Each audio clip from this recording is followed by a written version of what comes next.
Tenta imaginar o seguinte, uma capital superpoderosa, o centro de uma fé, simplesmente reduzida a cinzas.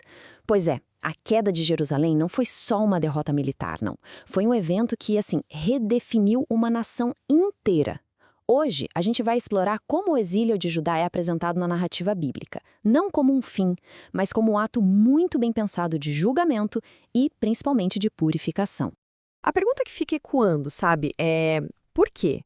Como que um reino que se achava protegido por Deus, com um templo sagrado, com uma linhagem de reis, como é que ele pôde ser completamente devastado?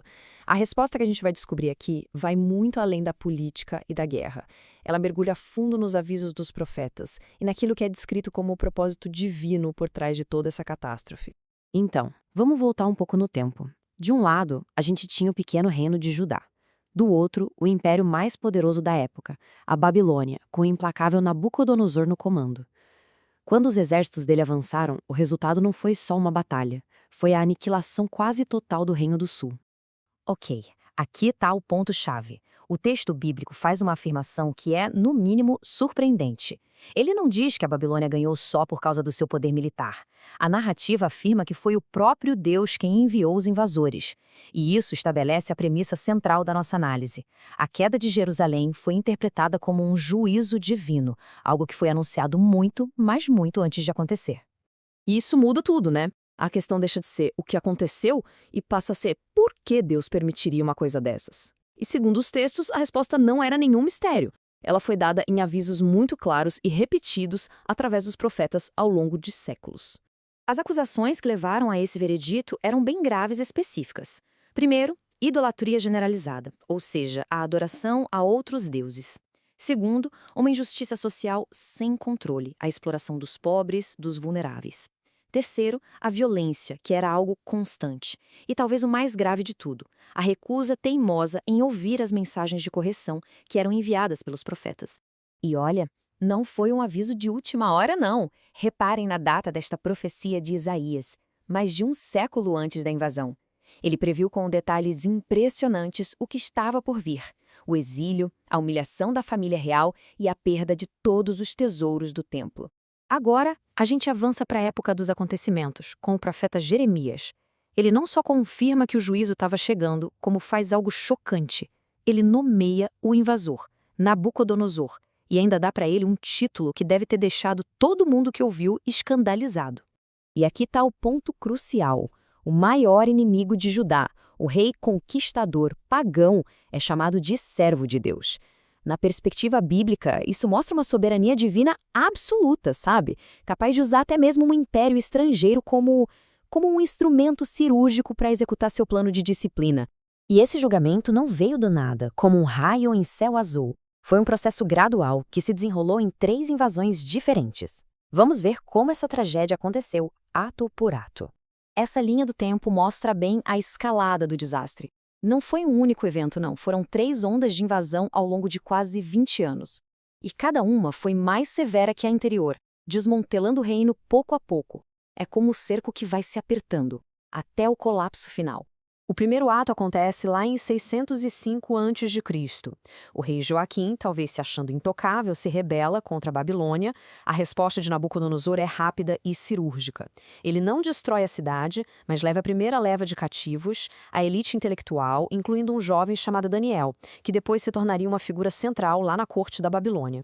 8 anos depois, parece que a lição não foi aprendida. O sucessor, o rei Joaquim, também se rebela. Dessa vez, o castigo é muito mais pesado. Nabucodonosor leva 10.000 pessoas, a espinha dorsal da nação, incluindo artesãos e nobres. E pela primeira vez, ele saqueia os tesouros do templo. Outro futuro profeta, Ezequiel, estava nesse grupo. E aqui o ato final. O último rei, Zedequias, um fantoche colocado no trono pelos próprios babilônios, comete o erro fatal de se rebelar. A paciência de Nabucodonosor acaba de vez. Depois de um cerco brutal de 2 anos, que levou a fome e desespero, a cidade cai. O magnífico templo de Salomão é queimado até o chão e Jerusalém é reduzida a ruínas e cinzas. O reino de Judá simplesmente deixou de existir. Este resumo mostra bem o fim trágico da liderança de Judá. Cada um dos 3 últimos reis teve um destino terrível, que os profetas diziam ser o cumprimento de profecias específicas. Joaquim, uma morte desonrosa. Joaquim, o cativeiro. E Zedequias, o último de todos, enfrentou um destino de uma crueldade que a gente nem consegue imaginar. Mas a pergunta continua, né? Por que eles continuaram se rebelando mesmo depois das 2 primeiras invasões? A resposta não está só na política, mas num conflito espiritual que acontecia dentro dos muros de Jerusalém. Uma verdadeira batalha de narrativas. O contraste não podia ser maior. De um lado, você tinha os profetas populares que diziam o que todo mundo queria ouvir. Vai ter paz, segurança, Deus nunca vai abandonar Jerusalém. Do outro lado, Jeremias, com sua mensagem super impopular e sombria. Submetam-se à Babilônia, se arrependam ou a destruição vai vir. O povo e seus líderes escolheram acreditar na mentira confortável. Essa citação de Ezequiel é devastadora. Ele acusa os líderes espirituais de seduzirem o povo, de venderem uma falsa sensação de segurança. Essa promessa constante de paz foi o que encorajou as rebeliões e, ironicamente, foi o que selou a destruição completa da nação. Então tá. Depois de tanta dor, tanta destruição, qual era o propósito de tudo isso? Segundo a narrativa bíblica, o exílio não era só uma punição sem sentido. Era um processo doloroso, sim, mas com um objetivo de transformação, uma purificação nacional através do fogo do sofrimento. A gente pode resumir esse propósito em 4 pontos. Primeiro, punir o pecado crônico da idolatria. Segundo, usar o sofrimento para, de uma vez por todas, purificar o coração do povo disso. Terceiro, mostrar a fidelidade de Deus em cumprir seus avisos. E quarto, preparar um pequeno grupo, um remanescente, para um futuro recomeço. Recapitulando então o caminho para o exílio. Tudo começa com avisos proféticos bem claros. Esses avisos são rejeitados pelo povo e pelos líderes. Essa rejeição é reforçada pelo engano dos falsos profetas, o que leva a rebeliões inúteis. O resultado? A invasão e a destruição em 3 etapas, culminando no exílio de 70 anos que Jeremias tinha previsto. E a gente termina com essa reflexão. A história de Judá nos força a fazer uma pergunta difícil.